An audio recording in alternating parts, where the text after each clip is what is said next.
Welcome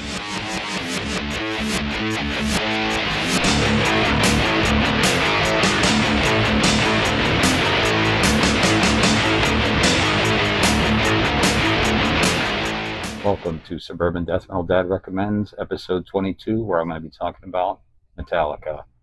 So what I'm going to do here is I'm going to have basically 3 parts, and the first part is going to be me doing a countdown of my favorite albums by Metallica, and there's going to be 6.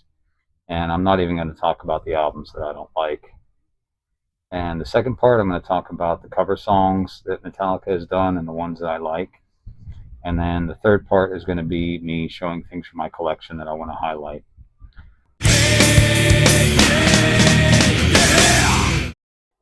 Alright, starting things off with my number 6. This is an album that I didn't pick up until 2013 because I looked at, when I ordered it recently because I wasn't sure exactly when it was. But and I don't remember what sparked my interest in picking it up because it had already been out for quite a while. And I'm talking about Death Magnetic. And first things first, yes, the mastering on this album is terrible. It's way too loud. But I did find that the mastered for iTunes version is pretty decent, so that's the one I listened to. And anyway, favorite song on here is The Day That Never Comes. I like that one a lot. But I also like Suicide and Redemption, that instrumental, and My Apocalypse, That Was Just Your Life, The End of the Line. I think those are all really good songs. Everything else is, pretty much okay. And like I said, this is my number 6, and I think it's a pretty good one. It was a good comeback after, the albums they've been putting out for quite a while. So, all right, on to number 5. And I like this one a lot. And it's a newer one. And talking about Hardwired to Self-Destruct.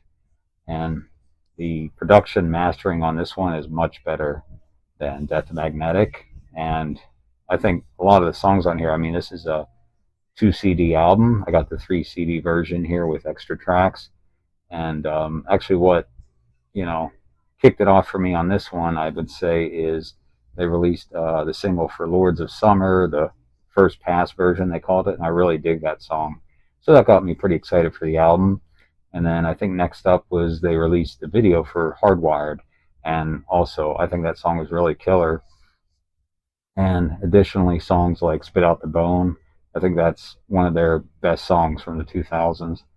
And I like Confusion, Man Unkind, Murder One, Atlas Rise. Just, I don't think there's a really, really bad song on this. And it's a double album. There's some I like more than others. Overall, I think it's a really great album from Metallica. And yeah, that's all I got to say about that one for now. All right, on to number 4. This one I heard it was probably the third one that I heard, if I remember correctly. And it was in the 80s when I heard it. And talking about their debut, Kill 'Em All. And this one, the songs that I've liked over the years have changed. Initially, I liked a lot of the songs on side A. And, in addition to like Seek and Destroy on side B. But like I said, over the years, it's kind of changed. My favorites on this one. For me now, it's like Phantom Lord, No Remorse, Metal Militia, which I've kind of always liked that one, and the Four Horsemen, Motor Breath. Yeah, it's a really good debut, but still, it's my number 4, so there's 3 ahead of it. So, yeah, on to the next one. All right, number 3. This one is actually number 1 for a lot of people. I still see articles where, musicians are being asked, what's your favorite Metallica album? And usually it's one of 2. And a lot of times this is the number 1 for people. But for me, it's actually my number 3, Ride the Lightning. And it's still a great album, of course. And, opener Fight Fire with Fire is, a killer opening track. The title track, Ride the Lightning. Of course, Creeping Death, For Whom the Bell Tolls. One of my favorites is the instrumental, The Call of Cthulhu. Trapped Under Ice is a great song. And even the song that they nearly never play, I think they played it one time when they did the whole album, which James Hetfield seems to not like, is Escape. And I don't even think that's a terrible song. It's probably the weakest one on the album. But and of course Fade to Black is a great song. So like I said, even though it's my number 3, it's still a great album. All right, my number 2, and I remember when this one was released, and they had a video that they put out for the song One, talking about and Justice for All. And when that came out, I remember suddenly all these people coming out of the woodwork talking about Metallica. Up to that point, I don't think a lot of these people had even heard of thrash metal. And to be quite honest, I mean, I was a young teenager at the time, and I found it quite annoying. And now I really don't care. But at the time, suddenly, you know, people from all over, are talking about Metallica, and really know nothing about the previous albums. I don't know how many of them actually went back and became real Metallica fans and fans of thrash metal. I'm guessing probably not a lot. But anyway, for me, this is a great album. There's, controversy, of course, with the bass guitar, and I am a huge fan of bass guitar, but at this point, I mean, this is how I heard the album. This is how I've always heard it, and it is what it is. I don't care that much. But for Metallica, it's really a step up. Very technical. I do like the production on it, regardless of the lack of bass guitar. But killer tracks like Blackened, the title track, Harvester of Sorrow, The Shortest Straw, of course, One, and Dyer's Eve, Eye of the Beholder. Just it's a great album to me. It's very technical, like I said. They're all playing at the highest level. Lars back in the day was quite the revered thrash metal drummer, and this is probably the highest level he's ever played, and hasn't achieved it since. But it's just a fact of life. He's playing much simpler now, but overall, like I said, this is a great album for me, and one that is my number two. All right, time for number one, and I think at this point, no surprise, Master of Puppets. And this was the first Metallica album I heard, and it was in 1986, summertime. There was a neighbor, maybe 5, 6 years older than me, had come up to the house to visit, a family member, and brought a boombox and this on cassette. And up to this point, I had never heard any thrash metal. The heaviest thing I had heard was Iron Maiden. So when he played this, I was just totally blown away. It totally took me in a different direction. Up to that point, like I said, heavy metal was the music of choice for me. But there weren't a ton of bands that I was really into, just maybe a handful that I really, really liked. But once, I heard Metallica, you know, just I was on a different trajectory from that point. And, Opener Battery, what a killer song. I think, my favorites changed over the years, but for a long time now, it's been Battery. That's my favorite song on the album. But in addition to that, of course, the title track, Master of Puppets, absolutely killer. Welcome Home Sanitarium, The Thing That Should Not Be, Disposable Heroes, Leper Messiah, Damage Incorporated. The instrumental Orion is amazing. Probably my favorite Metallica instrumental of all time. And at this point, when I heard the album, Cliff Burton was still alive. So, I was a fan already when he died. So it was pretty shocking. And, me and people around me that were into Metallica, we were pretty bummed about that. So, it's just like I said, this album just set me off on a whole other path of, digging deeper into thrash metal and just becoming a fan of thrash for life. So for me, this is pretty much my number one thrash metal album of all time, Metallica Master of Puppets. It's just, for me, a total masterpiece.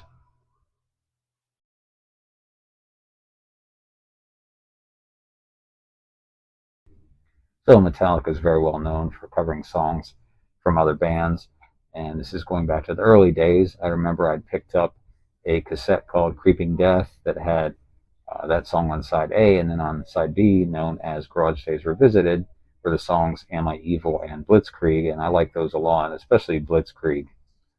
And then in 1987, after they had hired Jason Newsted to replace the deceased Cliff Burton, they released an EP, Garage Days Re-Revisited, also called the 598 EP, which has cover songs.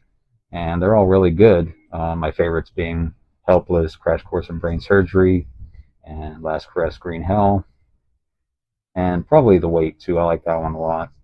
And then the other song on there is called The Small Hours. So, and then I remember around the time they were releasing Injustice for All, they also released a couple of singles, which had uh, cover songs like The Prince and Bread Fan, and I like both of those a lot as well too.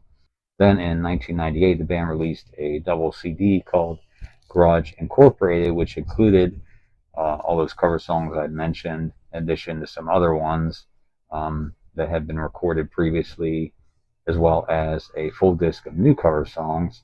And some of the ones I like from that one are Die Die My Darling, Sabracadabra, Tuesday's Gone, Whiskey in the Jar, pretty much those ones.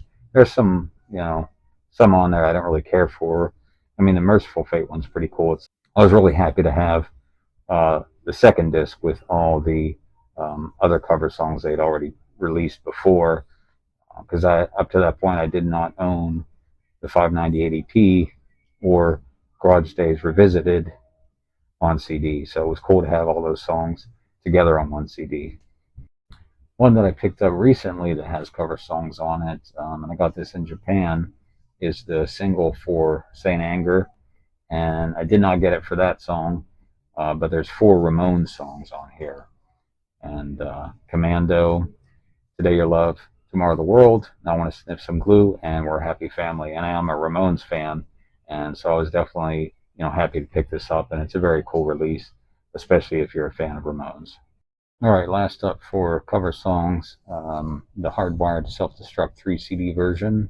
Disc number 3 comes with some cover songs, including Iron Maiden's Remember Tomorrow, which I think is really cool, Ronnie Rising Medley, which is Rainbow Songs, and a Deep Purple cover, When a Blind Man Cries. And I don't really remember what that one sounds like. I'm not a fan of Deep Purple, so but for me, it's the Iron Maiden song that I'm mostly interested in.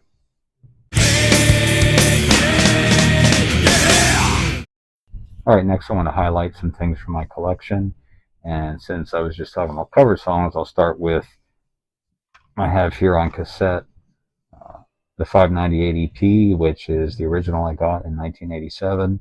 And part of the reason I hung on to this for so long is because I wasn't able to get the CD until, around the time it was reissued by the band. So, and I gotten multiple copies of it, which I'll show here in a minute.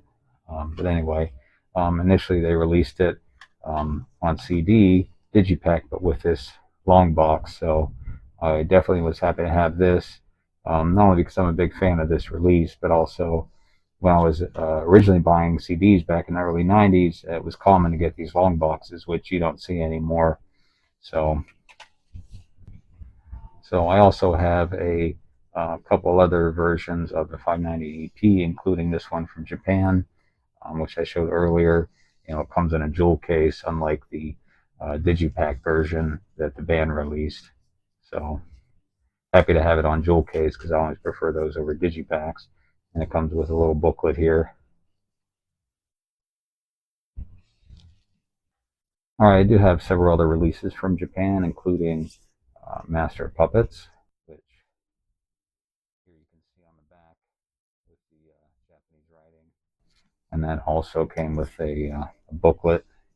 So I'm happy to get this one, even though it's secondhand. Also picked up Injustice for All in Japan with the Prince as a bonus track.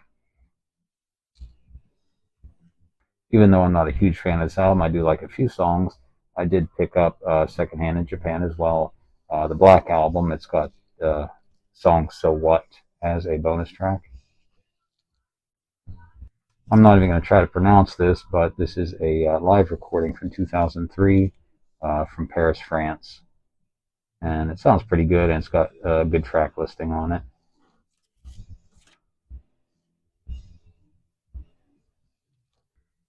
After Cliff Burton had passed away, the band had released a VHS called Cliff 'Em All, and of course later was put on DVD.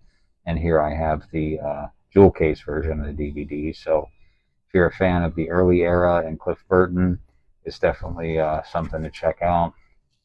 It's got some good live recordings on it and some other miscellaneous stuff with Cliff. So yeah, definitely check this one out. So here is a 1987 release of the 598 EP, the Japanese version. So the one I showed previously is a newer release. So here is a 3 CD, 2 DVD collection that the band released. That's the Live Shit Binge and Purge set. So at the height of the Guitar Hero craze, they had released a Metallica Guitar Hero. So I have this on PS3 as well as a PS2 version. So cool to play along with some Metallica songs, and there's other songs on here as well by other bands, but the main feature is Metallica, of course. All right, here's a DVD of the band doing a show in France in 2009, and this is a pretty good one. Has a pretty decent set list. Not going to pronounce this. All right, next up is one of my favorite DVDs from the band, and that's Quebec Magnetic. I think this one has a really great sound and also a very good track list on it. So of course, that was after they released Death Magnetic. All right, here's another release from 2009. This is 2 DVDs and 2 CDs recorded in Mexico. Good sound quality and track list on this one. So if you're into Metallica, I definitely recommend checking some of these DVDs out if you haven't already. They have many more, but these are my favorites. All right, that pretty much does it for Metallica. And I just want to say that I know it's a band that a lot of people hate on. A lot of metal fans hate on Metallica. And, you know, there's definitely periods and albums that I do not care for. I don't like at all. But like I said, they were the first thrash metal band I heard, and those early albums are amazing. And I like some of the newer albums. I think they're a very important metal band, very important thrash metal band, even if they're not playing, you know, the heaviest music anymore. And put out, you know, what they did in the 90s and the early 2000s, which I didn't care for. I'm not a fan of that stuff.